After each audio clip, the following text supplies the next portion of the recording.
If you grew up in the 1990s, you remember a time before everything became digital. Music didn't stream instantly. You carried it with you, hoping your CD wouldn't skip at the worst moment. The internet wasn't always there either. You had to wait, listen to strange connection sounds, and hope nobody picked up the phone while you were online. And Friday nights weren't just another evening, they were an event. A trip to the video store meant something. That was life back then.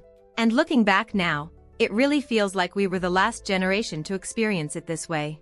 In the early 90s, portable CD players started replacing cassette players, and it felt like a big step forward. No more rewinding tapes or flipping sides. You could jump straight to your favorite song with just a button. The sound felt cleaner, sharper. But it wasn't perfect. You had to walk carefully because even a small bump could make the music skip. Some people even held their player flat in their hands just to keep it steady. Still, it didn't matter. It felt like the future. There was something special about making your own mixtape, timing it just right, pressing record at the perfect moment, hoping the radio host didn't talk over your favorite song. It took patience, and every tape had meaning. You made them for friends, for someone you liked, or just for yourself. Later, people started burning CDs, but the feeling stayed the same. It wasn't just music, it was a message. Friday nights often meant putting a VHS tape into the VCR and pressing play. Whether it was a movie you owned or something you rented, it felt like an experience. The picture wasn't perfect. Sometimes you had to adjust the tracking. But that was part of it. The sound of the tape loading, the click of the machine, it all added to the moment. Watching something at home felt special. Before USB drives and cloud storage, we used floppy disks. Small, simple, and limited, but at the time they felt advanced.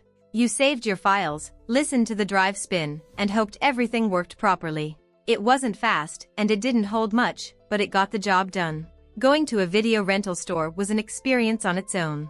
You walked through rows of movies, checking covers, hoping the one you wanted was still there. If it wasn't, you had to choose something else. That was part of the fun. No streaming, no instant access. Just the excitement of picking something and taking it home. Connecting to the internet came with a sound you never forget. That long, loud noise meant you were about to go online. But it also meant nobody could use the phone. If someone picked it up, everything stopped. You had to start again. Waiting for a page to load felt slow, but when it finally did, it felt worth it. At school, trends came and went, but some stuck for a while. Pogs were one of them. Kids collected them, traded them, and played games with them during breaks. It wasn't just about winning. It was about having something to share and talk about with friends. Saturday mornings had a feeling you don't see much today. Waking up early, turning on the TV, and watching cartoons with a bowl of cereal. It was simple, but it felt exciting. Those shows became part of childhood, something everyone talked about later. Back then, smoking was much more common in everyday places. Restaurants, cafes, even some public areas. It was normal at the time, something people didn't question as much.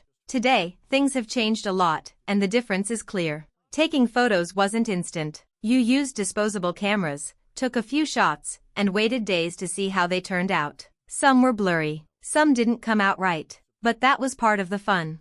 Every photo felt like a surprise. Before searching online became normal, people used Encyclopedia CDs. You explored topics, clicked through pages, and learned things step by step. It felt like discovering information, not just finding it instantly. Getting somewhere new often meant using a paper map. You planned your route, followed it carefully, and sometimes made mistakes along the way. It wasn't always easy, but it made the journey feel more real. If you loved games, magazines were a big part of it. You waited for new issues, read about tips, tricks, and upcoming games. It was one of the only ways to learn more, and it made every new discovery feel exciting. Before everything became digital, people often paid using checks. It took more time, but it felt more personal. You had to think before spending, plan things out, and keep track of your money in a different way. Some snacks from the 90s became unforgettable. Simple things you'd grab after school or share with friends. Even now, just thinking about them brings back memories. So when you think about the 1990s, what stands out to you the most? What's one thing from that time you wish still existed today? Let me know in the comments. I'd love to hear your memories.